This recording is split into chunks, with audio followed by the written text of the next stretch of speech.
एक ऐसा बच्चा जिसे बाकी बच्चों के साथ स्कूल में बैठने तक की इजाजत नहीं थी, आज उसी बच्चे का नाम पूरी दुनिया जानती है।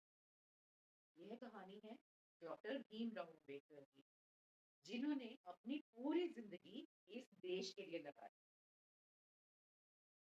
14 अप्रैल 1891 को मध्य प्रदेश के महू में जन्मे भीमराव अपने घर के 14वें बच्चे थे। स्कूल में उन्हें क्लास में अंदर बैठने भी नहीं दिया जाता था। उन्हें बाहर बोरे पर बैठना पड़ता था। अपना पानी खुद लाना पड़ता था। क्यों?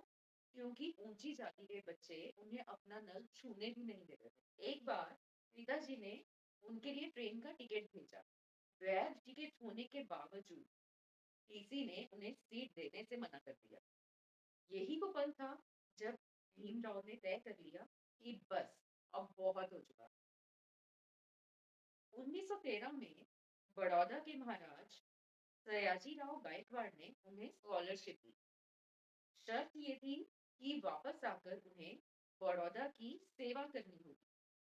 अमेरिका की कोलंबिया यूनिवर्सिटी पहुंचे, जहां उनके प्रोफेसर थे महान फिलोसोफर जॉन ड्यूई।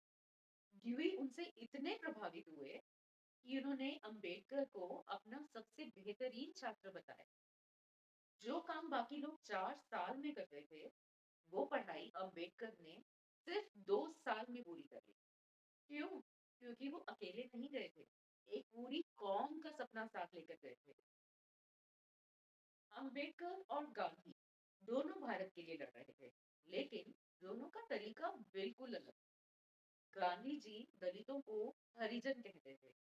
अंबेडकर ने इसे सिरे से नकार दिया। उनका कहना था, हम भगवान की संतान नहीं हैं, हम भी इंसान हैं। 1932 में अंग्रेजों ने दलितों को अलग से मतदान का अधिकार दिया। गांधी जी ने इसके विरोध में आमरण अनशन शुरू कर दिया। गांधी जी का डर था कि अलग चुनाव से समाज हमेशा के लिए बढ़ जाएगा।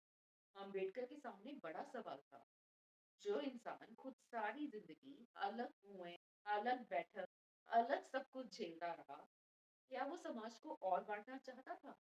उन्होंने इंसानियत और एकता को चुना।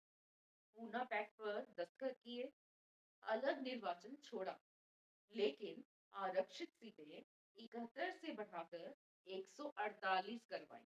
तो इस तरह दलितों के लिए वो हमेशा लड़ते रहे।